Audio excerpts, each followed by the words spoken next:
Welcome friends, তোমরা সবাই কেমন আছো? আশা করি সবাই ভালো আছো। তো আজকে আমি আবার তোমাদের জন্য নতুন অঙ্ক নিয়ে চলে এসেছি। ক্লাস 6-এর ষষ্ঠ শ্রেণীর বসে দেখি 7। তো এখানে অঙ্কটা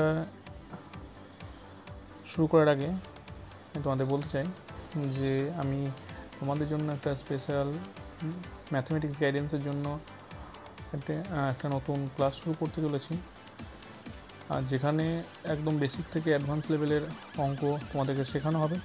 তো যারা এই ক্লাসে অ্যাডমিশন নিতে চাও তো তাড়াতাড়ি যোগাযোগ করো, আমি নাম্বারটা ডেসক্রিপশনে দিয়ে দেবো।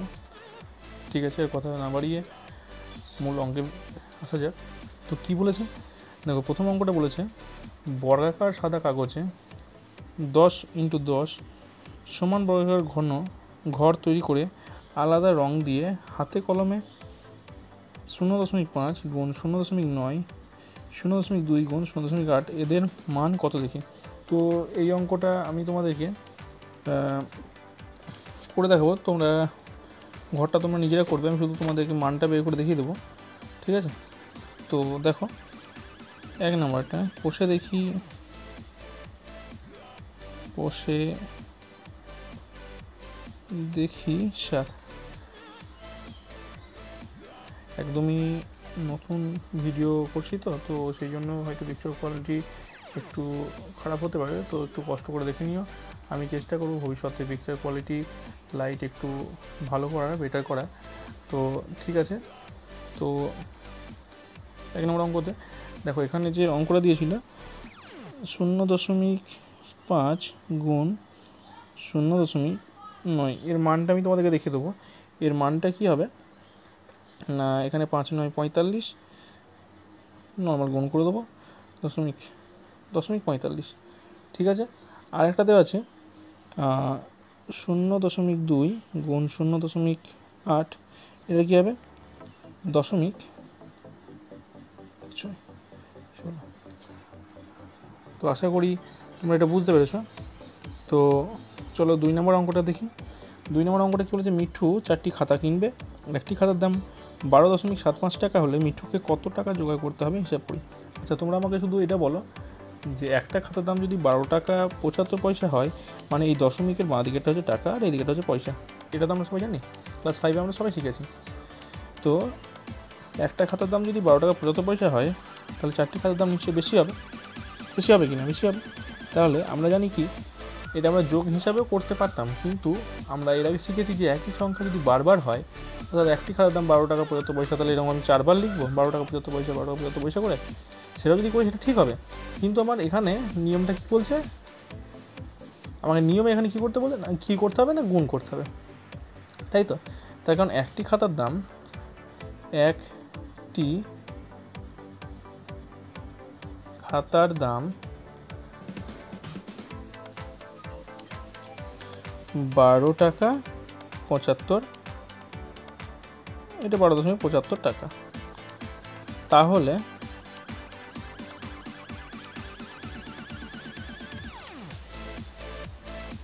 চারটি খাতার দাম হবে কত, গুণ করব 4 গুণ 12.75, তাই তো। তাহলে গুণ করলে কত হবে, গুণটা আমি করি 12.75 এর সঙ্গে গুণ। আমি এইভাবে গুণ করবো, অন্যরকমভাবে গুণ করা যায়, মুখে মুখে গুণ করা যাবে, সেটা আমি তোমাদেরকে দেখিয়ে দেবো। দাঁড়াও, তো এখানে দেখো 4 5 20, শূন্য হাতে গেলো 2, 4 7 28, 28 আর 2 30, 28 আর 2 30, 30 3 হাতে গেল 30, এখানে হাতে 3 আর এখানে শূন্য বসে গেল। ঠিক আছে, এবার 4 2 8, 8 আর 3 11, 11 1 হাতে থাকলো 1, 4 1 4, 4 1 5 হলো। তো এখানে দেখো দুটো সংখ্যা আছে, তাই এখানে দুটো সংখ্যা পরে দশমিক বসে গেল। তাহলে এটা এবার আমার হচ্ছে 51.00। এবারে দেখো দশমিকের ডান দিকে দুটো শূন্য আছে, মানে কিন্তু এই শূন্য কোনো দাম নেই। ঠিক আছে, কিন্তু যদি এই শূন্যর পরে কোনো সংখ্যা থাকতো, অর্থাৎ 1 কিংবা 2, তাহলে কিন্তু এর আবার ভ্যালু থাকতো, কিন্তু এখন এর কোনো ভ্যালু নেই। তাই আমি এই শূন্যগুলো যদি নাও লিখি তাও হবে। তাহলে এটা কী হবে, 51 টাকা। বোঝা গেল? কী হবে 51 টাকা। এটাকে আমি কি বললাম যে এটাকে মুখে মুখেও করা যাবে। কি করে না, দেখো 4 গুণ 12.75 কী করে করবো, দেখো 4 5 20, হাতে থাকলো 2, 4 7 28, 28 আর 2 30, 30 শূন্য, হাতে থাকলো 3, 4 2 8, 8 3 11, 8 3 11 আর 4 1 4, 4 1 5। এই দেখো দুটোর সঙ্গে পর দশমিক আছে, কটার সঙ্গে পর দুটোর সঙ্গে পর, তাহলে দুটোর সঙ্গে পর দশমিক বসে গেল, একই রকম হবে, বাস কেটে গেল। তাহলে কত হলো 51 টাকা, বোঝা গেল? আশা করি বুঝতে পেরেছ। নেক্সট অঙ্কে আসা যাক। নেক্সট অঙ্ক কী বলেছে, রেজিনা বিবি তার জমির 0.35 অংশে বাড়ি করেছেন। আচ্ছা, রেজিনা বিবি তার জমির 0.35 অংশে বাড়ি করেছেন ও বাকি অংশের 0.2 অংশে ফুলের চাষ করেছেন। তিনি তার জমির কত অংশে ফুলের চাষ করেছেন হিসাব করি। আচ্ছা ঠিক আছে, তো এটা আমি কী করে করব না, ধরি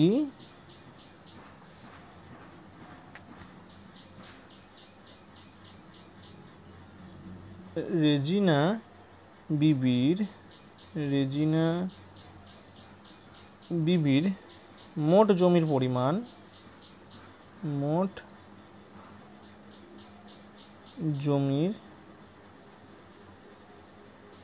পরিমাণ সমান সমান 1 অংশ।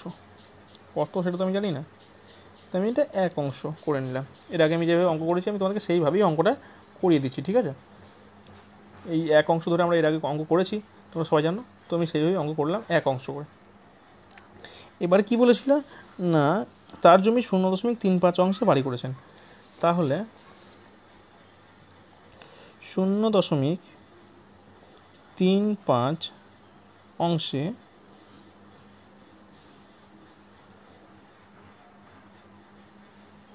বাড়ি করার পর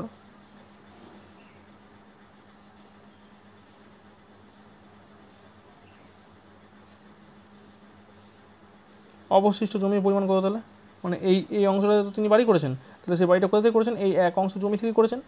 তাহলে এই 0.35 অংশে বাড়ি করার পর অবশিষ্ট জমির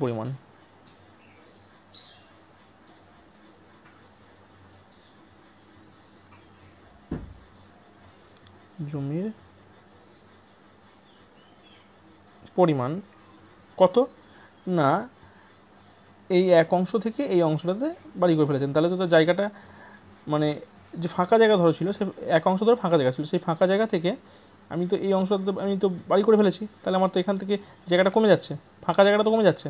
তাহলে এই 1 অংশ থেকে নিশ্চয়ই বিয়োগ হচ্ছে কত, 0.35 অংশ, তাই তো? তাহলে এটা বিয়োগ করলে উত্তর কত আসবে না, 5 এদিকে 6, 0.65 অংশ, এটা বিয়োগ করলে এটা আসবে, তাই তো? এবার তারপরে কি বলেছিল না, তারপরে বলেছিল কি না, বাকি অংশের 0.2 অংশে ফুলের চাষ করেছেন।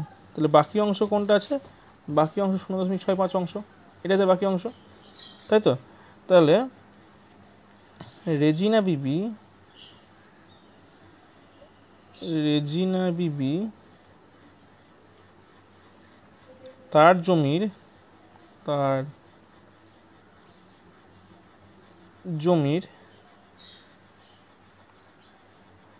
জমিতে ফুলের চাষ করেছেন, 0.65 অংশের 0.2 অংশ, তাই তো? 0.65 অংশ, 0.25 অংশ, এই 2 অংশ, 0.2 অংশ। তাহলে এই যে অংশের 0.65 অংশের 0.2 অংশ, তার মানে ওই অংশের মানে আমরা একই অংশের ধরতে গেলে আমরা কি করব, গুণ করব, ঠিক আছে? তাহলে 0.65 গুণ 0.2, ঠিক আছে? তাহলে এটা গুণ করলে কী হবে, 5 দুগুণে 10, 6 দুগুণে 12 আর 1 13, 0.13 অংশে। তাহলে এখানে দেখো দশমিকের ডান দিকে বলেছিলাম যে শূন্য থাকলে মানে তার কোনো ভ্যালু নেই। এখানে দেখো সেই 13-র পরে দেখো একটা দশমিক আছে, এরপরে কিন্তু কোনো সংখ্যা নেই 1 2, তাই তো? তাহলে এখানে আমি এই শূন্যটা দেবো না। তাহলে এখানে কি করব, সমান সমান 0.13 অংশে। তাহলে উত্তর কি, তাহলে আমি লিখব কি, অতএব রেজিনা বিবি তার জমির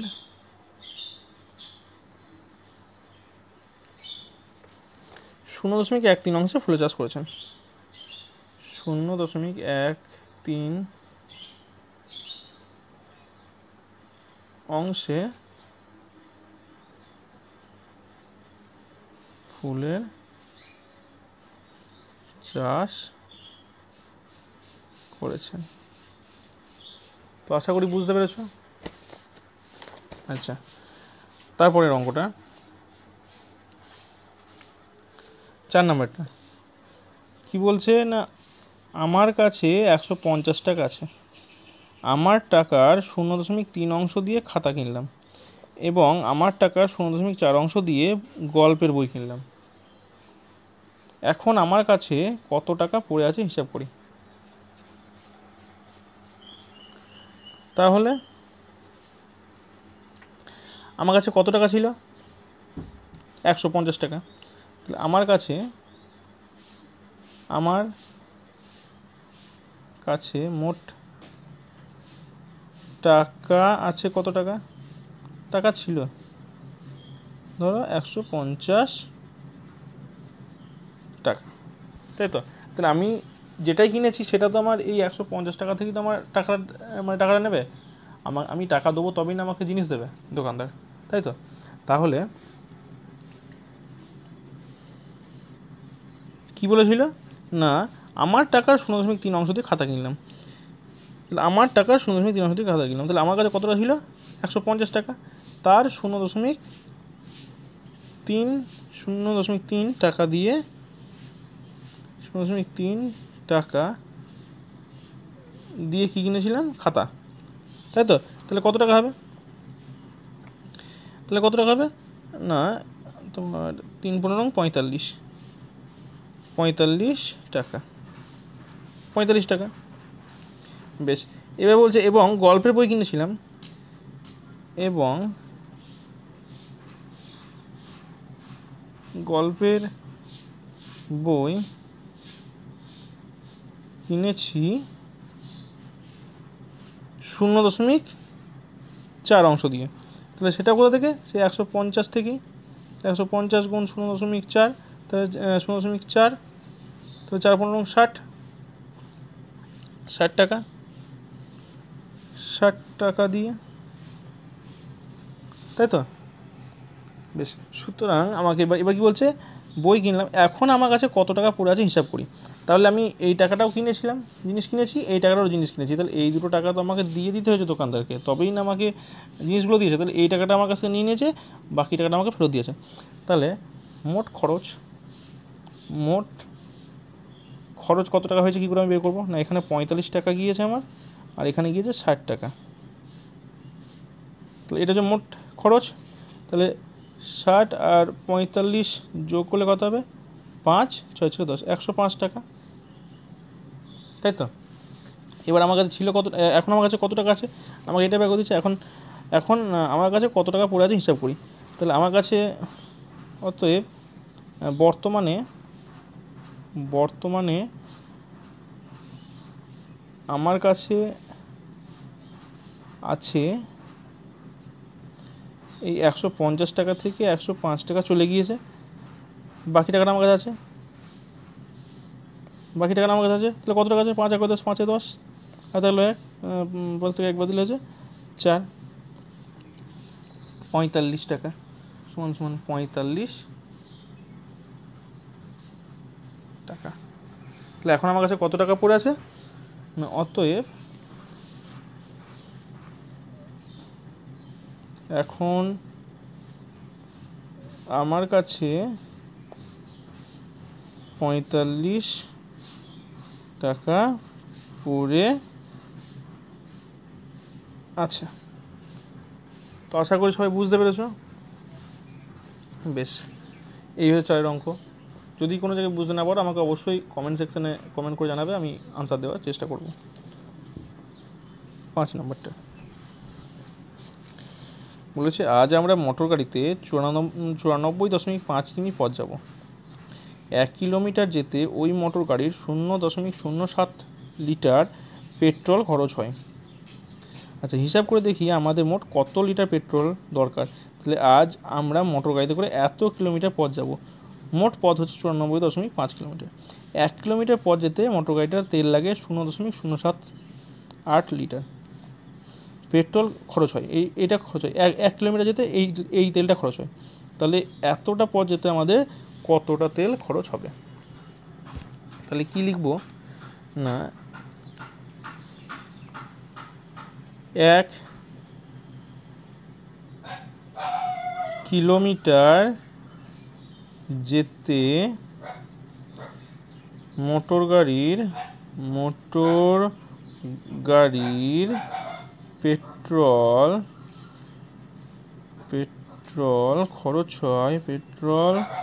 খরচ হয় 0.078 লিটার। সুতরাং আমি মোট যাব কতটা পথ, 94.5 কিমি। আচ্ছা, সুতরাং 94.5 কিমি যেতে মোটর গাড়ির পেট্রোল খরচ হবে। মোটর গাড়ির পেট্রোল খরচ হবে বেশি হবে, 94.5 গুণ 0.078 গুণ করে দেবো।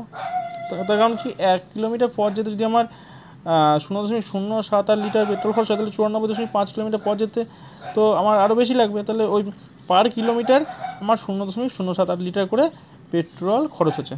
তাহলে আমি যাবো এত কিলোমিটার, তাহলে আমার সেই প্রতি কিলোমিটার পিছনে তো আমাকে এত টাকা, মানে এত লিটার করে আমার তেল খরচ করতে হবে, তাই তো। তাহলে এটার গুণ করলে কত হবে, এটা আমাদের তাহলে গুণ করে নিতে হবে। গুণটা আমি কী করে করবো, 94.5 945, এখানে দশমিক তারপরে দশমিক একটা শূন্য, গুণ এখানে 7-8 বাই 1 আছে, তোমার এখানে আছে 0.1 আর 3 শূন্য 1 2 3 3 শূন্য, তাই তো। তাহলে এবার আমার এটা কাটাকাটি করতে হবে, এটা এটা।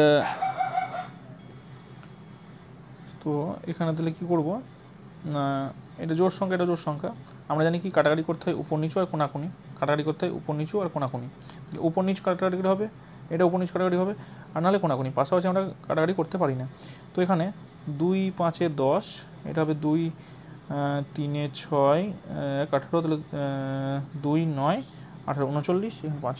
বেশ, এখানে তো 5 আছে, এখানেও তাহলে 5 আছে। 5 তাহলে আমরা জানি কি 5 দিয়ে বিভাজিত সূত্রটা কি না, এককের সংখ্যাটা যদি ডান দিকে শেষে, অর্থাৎ এককের সংখ্যা যদি 5 থাকে বা 0 থাকে, তাহলে আমার 5 দিয়ে বিভাজ্য হয়, তাহলে এটাও নিশ্চয়ই 5 দিয়ে বিভাজ্য হয়ে যাবে। তাহলে এটা দিয়ে যদি কাটি পড়ে গেলে, তাহলে 5 1 5, তাহলে এখানে থাকছে 4, আর এখানে 4 44, তাহলে 5 8 40, 5 8 40, আর তাহলে 5 9 45, 5 9 45, তাহলে 189। তো 189 সঙ্গে 39 গুণটা করতে হবে, তো গুণটা চলো করি।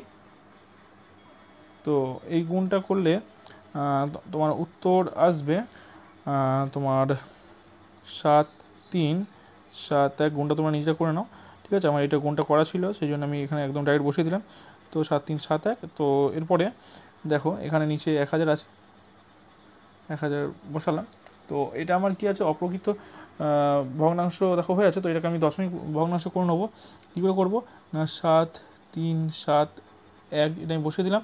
এখানে শূন্য কটা আছে, শূন্য আছে 3টে, তাহলে আমাকে 3টে ঘর পর আমাকে দশমিক বসিয়ে দিতে হবে। 1 2 3, 3টে ঘর পর দুবার দশমিক বসে গেল। তাহলে উত্তর কত হলো, 7.371 লিটার। তাহলে 1 কিলোমিটার পথ যেতে যদি মোটর গাড়ি তেল খরচ হয় 0.078 লিটার, তাহলে 94.5 কিমি পথ যেতে আমার কত তেল লাগবে? 7.371 লিটার। বোঝা গেল? তো আজকের মতো এই পর্যন্তই। তো তোমরা এরপর আমাকে 6, 7 এবং 8-এর এই 3টে অঙ্ক করে এনে দেখাবে আমাকে। অবশ্যই এই 3টে তোমাদের হোমওয়ার্ক থাকলো। তো এই 3টে করে আমাকে অবশ্যই কমেন্টস বক্সে পাঠাবে। আর যারা আমার কাছে তো পড়ো তারা আমাকে অবশ্যই হোয়াটসঅ্যাপে পাঠিয়ে দেবে, ঠিক আছে? তো তোমাদের টাস্ক থাকলো 3টে। আর ভিডিওটি যদি ভালো লেগে থাকে তাহলে বন্ধুদের মধ্যে অবশ্যই শেয়ার করবে এবং সাবস্ক্রাইব করবে। তাহলে আমি যে ভিডিওগুলো এবার নিয়মিত আপলোড করব, তো সেগুলোর প্রথম নোটিফিকেশানটা তোমার কাছেই ঢুকবে, ঠিক আছে? তো আশা করি তোমরা অঙ্কটা সমস্ত কিছুই বুঝতে পেরেছো। যদি কোনো জায়গায় কোনো রকম ডাউট থাকে তো আমাকে কমেন্টস বক্সে আমাকে লিখে পাঠাবে, আমি ডাউট ক্লিয়ার করার চেষ্টা করব। ধন্যবাদ, সবাই ভালো থেকো।